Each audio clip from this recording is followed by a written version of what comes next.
अब विजुअलाइजेशन के 2 स्टेप्स होते हैं, अब वही हम सीखने वाले हैं। First step is to visualise these words, पढ़ के या सुन के, रीडिंग करके या सुन के जो वर्ड्स आपको मिले आप उनको मेंटल इमेजेस में बनाओ। ये फर्स्ट स्टेप है विजुअलाइजेशन का कि आपने मेंटल इमेजेस बनाई। There was a blue elephant image. आप चाहो तो अभी भी इमेज बना सकते हो। I said a blue elephant, draw a blue elephant. There was a guy waving at a girl, guy waving at a girl. तो एक लड़का ऐसे वेव कर रहा है किसी को। अब इमेजेस या तो आप हेड में बनाओ या फिर आप हाथों को यूज करो, बॉडी लैंग्वेज को यूज करो इमेजेस या फिर उस एक्सप्रेशन को शो करने के लिए। ये भी एक तरीका है जिसको हम बॉडी लैंग्वेज बोलते हैं, जो चीजें पब्लिक स्पीकिंग में सिखाई जाती हैं। सेम होता है गाइस, वो भी विजुअलाइज ही है, that you are expressing using your body. इसी को बोलते हैं विजुअलाइज करना। और ये फर्स्ट स्टेप है, पहले आप दिमाग में करते हो फिर आप पूरे बॉडी के थ्रू करते हो। अभी कर सकते हो तो अभी कर। The boy was waving at the girl, the boy was running on the field, the dog was barking, the boy was talking. Barking, talking, ये सिमिलर एक्शन है बिकॉज आई अंडरस्टैंड, मुझे समझ आ रहा है मैं क्या बोल रहा हूँ, मैं क्या कर रहा हूँ। ये मेरे हैंड जेस्चर्स हैं, आपके अलग हो सकते हैं। आप वो हैंड जेस्चर्स यूज करें जो आपको समझ आते हैं, जो आपके लिए ज्यादा नेचुरल हैं, राइट। आपको अपने वेव्स, अगर वेव्स हैं तो मैं ऐसे करता हूँ, इट हेल्प्स मी।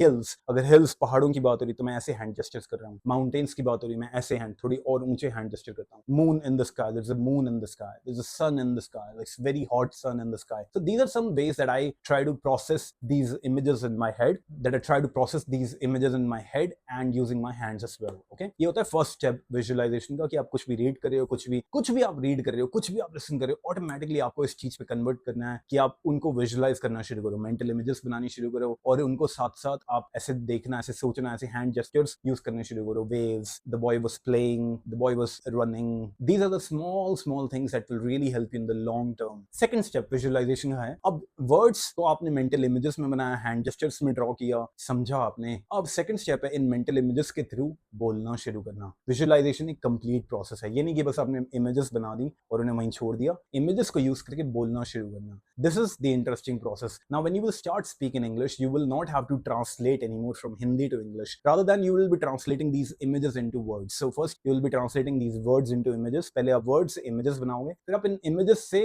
English बोलना शुरू करोगे। एक लड़के से आपने एक image बनाई, एक boy की, जैसे भी boy दिखता है। For example me, I'm a boy. अब एक boy की image से आपने वापस वर्ड्स बोलने शुरू कर। सो वो जो इमेज है एक बॉय की, उस इमेज को यूज करना अपने दिमाग में एक्सप्रेस करने के लिए। अब ये बहुत सिंपल वर्ड्स हैं, बॉय, गर्ल, डॉग, ये बहुत सिंपल है। But what about the words like success, happiness? Now these are some difficult words to express, but they are not impossible at all. बस इनको सबसे पहले आपने समझना पड़ेगा कि सक्सेस होता है, but does success mean to you? For example, किसी के लिए सक्सेस का मतलब हो सकता है बहुत सारा पैसा, तो आप वो ड्रॉ करोगे ऑन द पेपर और इन योर माइंड, और लाइक दिस इज सक्सेस, पैसा, मनी, लाइक मैं पैसे उड़ा रहा हूँ, this is success for me. But किसी के लिए हो सकता है fame, Bollywood celebrity, Shahrukh Khan, that is success to them. किसी के लिए सक्सेस हो सकता है अपने पेरेंट्स का ध्यान रखना, कि अगर मैंने बड़े होकर अपने पेरेंट्स का ध्यान रख लिया तो मेरे लिए वो चीज सक्सेस है। तो आप वो चीज ड्रॉ करो अपने दिमाग में या पेन पेपर पे, जैसे भी आपको हेल्प करता है। If it helps you to draw on a paper तो आप वो करो। अगर आपको हेल्प करता है कि आप दिमाग में मेंटल इमेजेस बना सकते तो आप वो करो। अगर आपको हेल्प करता है कि आप अपने हैंड जेस्चर्स यूज करके विजुअलाइज करना चाहते तो वो करो। मेरे लिए हैंड जेस्चर्स काम करते हैं, मैं दिमाग में भी इमेजेस ड्रॉ कर लेता हूँ, तो मेरे लिए पेन पेपर की मुझे पर्सनली रिक्वायरमेंट कभी फील नहीं होती। बट अगर आपको होती है तो आप वो करिए। हर लर्नर अलग अलग होता है, सब सेम तरीके से नहीं सीखते हैं। कुछ लोगों को ड्रॉ करना बहुत अच्छा लगता है, तो आप प्लीज वो करिए। और ये जो हमने सेकंड स्टेप की बात करी कि इमेजेस को यूज करके वर्ड्स बोलना, फॉर एग्जांपल अगर मैं आपको कोई इमेज दिखाऊं, इमेजेस के थ्रू कैसे बोलते हैं वो भी मैं आपको सिखाऊंगा। अब हम देखते हैं कि रीडिंग टू विजुअलाइज कैसे होता है। ठीक है गाइस, वर्ड्स इनटू इमेजेस। अब देख सकते हैं आप, जैसे यहाँ पे बॉय है, स्क्रीन पे आपको एक बॉय दिख रहा होगा, तो आपने उसकी इमेज बनाई, उसके सामने एक इमेज है बॉय की, ऐसे आप एसोसिएट कर रहे हो उस वर्ड को उसकी इमेज के साथ। गर्ल है, गर्ल की भी इमेज है। Again next, piece. पीस का क्या मतलब होता है गाइस? पीस का मतलब शांति हिंदी में। बट वैसे पीस का क्या मतलब हो सकता है? सबके लिए पीस का मतलब अलग अलग हो सकता है। तो यहाँ पे मैंने आपको 3 डिफरेंट इमेजेस वीडियोस दी हैं पीस की। पहली वीडियो में अगर आप देखोगे तो there is a family who is celebrating something together. तो कुछ लोगों के लिए पीस का मतलब फैमिली हो सकता है, फैमिली के साथ खुशियां बांटना, that could be peace for them. तो आप ये इमेज बनाओगे अपने दिमाग में, that is what peace means to you. कुछ लोगों के लिए सेकंड इमेज आप देखोगे, कुछ लोगों के लिए घर, सिर्फ घर के बारे में सोचना या घर जाना एक कंफर्ट, एक पीस देता है कि मैं अपने घर आ गया हूँ, काम वाम खत्म करने के बाद हम घर आते हैं तो we feel peace in that. So that is really peaceful. Third, यहाँ पे आप देखोगे एक वेव्स है, सी है, बीच। बीच का पूरा प्रोसेस है कि कुछ लोग ट्रैवलर्स होते होते हैं उन्हें बीच पे जाना बहुत पसंद होता है, वेव्स को सुनना, उन्हें फील करना, वहाँ पे ठंडे ठंडे पानी में पैर डालना, उन्हें वो चीज़ बहुत अच्छी लगती है, तो वो चीज़ उनके लिए पीस है। तो यही देखिए विजुअलाइजेशन में हर इंसान अलग अलग इमेजेस बनाएगा सेम वर्ड की, दिस इज वाई हमारा एक्सप्रेशन चेंज हो जाता है। और जब आप हिंदी से इंग्लिश ट्रांसलेट करते हैं ये पूरी क्रिएटिविटी खत्म हो जाती है, हर बंदा सेम ट्रांसलेट कर रहा होता है, इसलिए वो क्रिएटिविटी खत्म हो जाती है। अगर सारे ट्रांसलेट करेंगे हिंदी से इंग्लिश तो कहीं ना कहीं हम सब सिमिलर ही बातें कर रहे होंगे, एक एक्सप्रेशन खत्म हो जाएगा। बट अब आप जब देखेंगे, जैसे हमने पीस के बारे में सबने अलग अलग सोचा, सबकी पीस की डेफिनेशन ही अलग है, सबकी सक्सेस फेम की डेफिनेशन अलग है, तो इसलिए बोलने का तरीका बदल जाता है रियलिटी में। अब हम एक छोटी सी एक्टिविटी भी कर सकते हैं, रीडिंग एक्टिविटी है ये सारे कुछ वर्ड्स हैं, peaceful, calm, stress, stillness, tranquil, harmony, quietude, soothing, graceful, reflective, ये सारे पीस या काम के सिनोनिम्स हैं। इन सबको आपको एक्सप्रेस करना सीखना है। कुछ भी आप वर्ड देखते हैं उसको एक्सप्रेस करिए हाथों के थ्रू। Peace, for example, peace, this is I am using my hands to understand what peace means. Peace word समझने के लिए मैं उसको पूरी बॉडी में फील कर रहा हूँ, पीस। नेक्स्ट वर्ड, अगर हम जॉय की बात करें, जॉय एंड चीयर, जॉय मतलब खुशी, joy. Now cheerful, joy and cheerful ऐसा लगना चाहिए आपके फेस पे, when you feeling that word आपको ऐसा फील करना है, like you are very joyful, feeling cheerful. Delight, delight का मतलब ये होता है that you have smile on your face, you have a glow on your face and you feel happy. कोई आपको देख के बता सकता है that you looking very joyful, very delighted, you are very happy in the moment. कोई भी आपको देख के ही बता दे हाँ यार ये बंदा बहुत खुश है आज। जॉय का मतलब खुश होता है, चीयरफुल का मतलब खुश होता है, तो मतलब फूट फूट के ऐसे खुशियां बाहर आ रही हैं, ये होता है जॉय का मतलब। नेक्स्ट, वार्मथ एंड कंफर्ट, इसके कुछ सिनोनिम्स हैं, warm, cosy, safe, comfort, hugged, hugged, loved.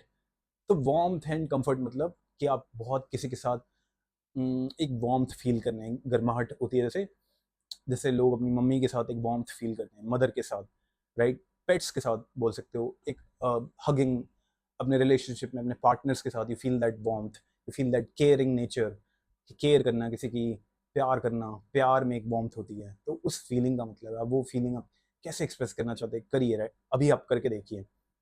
Warmth, एक अलग सा सुकून मिलता है, जैसे हिंदी में हम सुकून बोल सकते हैं उस चीज़ को, कि सुकून मिलता है हमें उस वार्मथ में, उस केयर में, उस कंफर्ट में। वो एक अलग तरीके का कंफर्ट है, उसमें पीस भी है, उसमें खुशियाँ भी हैं, और वो बहुत ही सेफ फीलिंग है कि आप किसी सेफ इंसान के साथ हो, जिसके साथ वल्नरेबल हो सकते हो, जिसके साथ आप अपनी कोई भी चीज़ें शेयर कर सकते हो, so you feel warmth around them, right, you feel very comfortable around them. Next, beauty and light, beauty का मतलब एक ग्लो, someone's looking beautiful, मतलब जैसे वो चमक रहे हैं, बहुत सुंदर, glow, they're glowing right now, sparkling।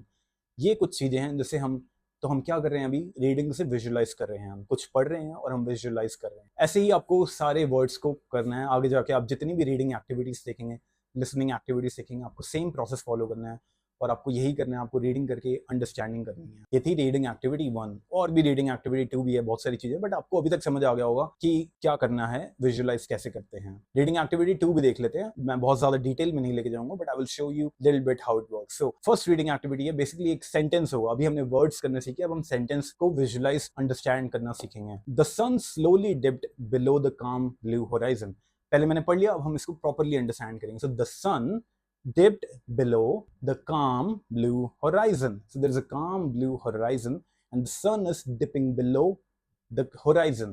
So the horizon is calm and blue and the sun is dipping below.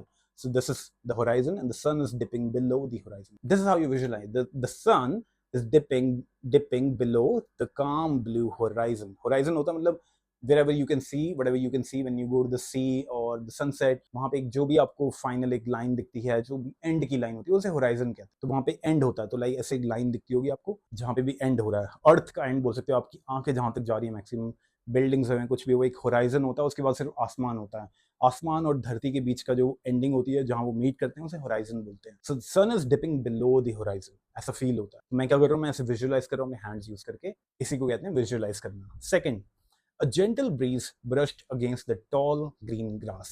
A gentle breeze brushed, इसको कहते हैं ब्रश करना, जैसे आप दांत ब्रश करते हो, वैसे ब्रीज का मतलब है हवा, हवा भी ब्रीज करती है ऐसे। Breeze against the tall green grass, ये ग्रास है, अब सोचो ये ग्रास है। A gentle breeze brushed against, against मतलब इसके अगेंस्ट, ऐसे टच करके जा रही है इसके against, against the tall green grass. This is how you understand, reading to understand. आप कुछ भी रीड कर रहे हो, आप या तो मेंटल इमेजेस बनाओ दिमाग में कि एक ब्रीज है, एक हवा है, ऐसे टॉल ग्रीन ग्रास है, ये ब्रीज उसको ब्रश कर रही है। ये छोटी छोटी चीज़ें हैं जो लोग जनरली नहीं करते हैं, बट अगर आप करोगे, और ये बहुत इंपॉर्टेंट है थिंकिंग इन इंग्लिश का, एक स्पॉन्टेनियस स्पीकर बनने का, because this is how a person naturally starts thinking in that language. ये बहुत इंपॉर्टेंट है, ठीक है गाइस। मैंने आपको 2 करके दिखाया है, बट ऐसे ही गोइंग फॉरवर्ड आपको सारे सेंटेंसेस ऐसे ही करने। नेक्स्ट है लिसन टू विजुअलाइज। हमने रीडिंग कर लिया, अब मैं आपको दिखाऊंगा लिसन टू विजुअलाइज कैसे करना है। पूरा प्रोसेस सेम है, जैसे आप रीडिंग कर रहे थे तो आपको सेंटेंसेस दिख रहे थे, लिसनिंग में आपको सुनने पे रिलाई करना है, आपको सेम प्रोसेस करना है पर सुनने से। आई होप कि आपको आवाज आएगी। The waves crash against the shore, leaving a trail of sea foam in the sand. The waves, सुन के विजुअलाइज करना है, सुन के अंडरस्टैंड करना है। दोबारा सुनिए। First sentence. The waves crash against the shore, leaving a trail of sea foam in the sand. The waves crash against the shore, seashore. Seashore कैसा होता है, जैसे किनारे को बोलते हैं seashore. The waves crash against the shore. Shore से मतलब against, टकरा रही हैं. The waves crash against the shore. फिर टकरा के वापस चली जाती हैं। जब वो वापस जाती हैं, leaving a trail of sea foam in the sand. यहाँ पे sand होगी obviously shore पे। जब ये चली जाती हैं वापस, तो एक सी फोम की ट्रेल, छोटी सी ऐसे रास्ता बन जाता है सी फोम का, सैंड के ऊपर ऐसे सी फोम बन जाती है थोड़ी सी। So the waves crashed against the shore, leaving a trail of sea foam in the sand. Listening to visualize, सुन के मेंटल इमेजेस बनाओ। You should have these waves. Waves सोचो क्या होती है, सी फोम क्या होती है, झाग, सी फोम मतलब झाग, सोचो। शोर क्या होता है, एक किनारा होता है। अब देखो हम सब अलग अलग सोच रहे हैं, जितने भी लोग देख रहे होंगे अपने हिसाब से इमेजिन करें। इसको बोलते हैं द आर्ट ऑफ एक्सप्रेशन। पहले आपको एक्सप्रेशन समझना शुरू करना है कि किसी चीज से हम एक्सप्रेस करते कैसे हैं, इमेजेस बना के। फिर बाद में हम सीखेंगे कि इमेजेस से हमें आगे कैसे एक्सप्रेस करना है, बट पहले हमें फर्स्ट स्टेप सीखना है। तो अभी हम फर्स्ट स्टेप पे ट्रेनिंग कर रहे हैं, ठीक है। Second sentence. Second sentence. A gentle breeze rustles the autumn leaves, making them dance in the air. A gentle breeze rustles the autumn leaves. Rustles मतलब जैसे एक rustling sound होती है। Leaves होते हैं autumn में, leaves की जो sound होती है। Gentle breeze मतलब हवा, leaves मतलब सोचो पेड़ हैं, leaves है उन पे। A gentle breeze rustles the autumn leaves. ऐसे पेड़ होंगे, पेड़ों पे पत्ते होंगे, rustles the autumn leaves, ऐसे उनको ऐसे कुछ आवाज आ रही होगी। Rustles the autumn leaves, making them dance in the air. Making them dance in the air मतलब इतनी तेज हवा है कि हवा की वजह से the leaves are dancing in the air. Start imagining that. Start using your hands. अपने हाथ यूज करो, अपने दिमाग में वो इमेजेस बनाओ। ये वीडियोस, ये इमेजेस बहुत हेल्प करेंगे आपकी आगे जाके। जैसे ही आप कुछ सुनते हो, स्टार्ट मेकिंग दीज इमेजेस। किसी चीज की अगर आप इमेज नहीं बना पा रहे, इसका मतलब उस वर्ड की अंडरस्टैंडिंग अभी क्लियर नहीं है। ये बहुत इंपॉर्टेंट है गाइस। अगर उस वर्ड की अंडरस्टैंडिंग आपको क्लियर नहीं होगी, तो आगे जाके वो वर्ड आप कभी भी जिंदगी में यूज नहीं कर पाओगे, राइट। उस वर्ड से अगर आप इमेज बना पा रहे हो, तो वो वर्ड रिटेन रहेगा आपके दिमाग में, ज्यादा टाइम के लिए रहेगा और आप उसे आगे यूज कर पाओगे, ठीक है गाइस। तो ये चीजें बहुत इंपॉर्टेंट। तो हमने 2 स्टेप कर लिए विजुअलाइजेशन के। ये हमने पहला स्टेप कर लिया विजुअलाइजेशन का, listening to understand, reading to understand. अब हमारी मेंटल इमेजेस बन चुकी हैं, हमारी अंडरस्टैंडिंग बन चुकी है, हैंड जेस्चर्स बन चुके हैं कि हाउ टू अंडरस्टैंड समथिंग, हमने ये सीख लिया।